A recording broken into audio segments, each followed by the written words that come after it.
এই পথ নূরের পথ, যে পথ আমাদের প্রিয় রাসূল মুহাম্মদ সাল্লাল্লাহু আলাইহি ওয়াসাল্লাম আমাদের দেখিয়ে গেছেন। হাদিসের আলোয় পথচলা, সুন্নাহর ছায়ায় জীবন গঠন। আপনার হৃদয়ে যদি থাকে সত্যের খোঁজ, তবে যুক্ত হন আমাদের সাথে। নূরের পথ হাদিস ব্যাখ্যার এক উজ্জ্বল দেওয়া প্ল্যাটফর্ম।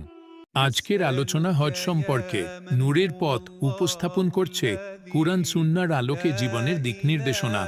এক ব্যক্তি যদি নিজের হজ না করে, তাহলে কি সে অন্যের পক্ষ থেকে হজ করতে পারবে? এই প্রশ্নের জবাব এসেছে সরাসরি রাসূলুল্লাহ সাল্লাল্লাহু আলাইহি ওয়াসাল্লাম এর হাদিসে।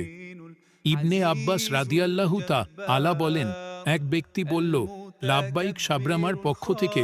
রাসূলুল্লাহ সাল্লাল্লাহু আলাইহি ওয়াসাল্লাম জিজ্ঞেস করলেন, তুমি কি নিজের পক্ষ থেকে হজ করেছ? সে বলল, না। রাসূলুল্লাহ সাল্লাল্লাহু আলাইহি ওয়াসাল্লাম বললেন, আগে নিজের হজ করো, এরপর সাবরামার পক্ষ থেকে। হাদিস নম্বর আবু দাউদ 1811, ইবনু মাজাহ 2903। এই হাদিস থেকে স্পষ্ট বোঝা যায়, নিজের ফরজ হজ আদায় না করে অন্যের পক্ষ থেকে হজ করা জায়েজ নয়। চার মাযহাবের ইমামদের আবু হানিফা, মালিক, শাফি, আহমদ মতে আগে নিজের হজ আদায় করা ফরজ, তারপর অন্যের পক্ষ থেকে হজ করা বৈধ।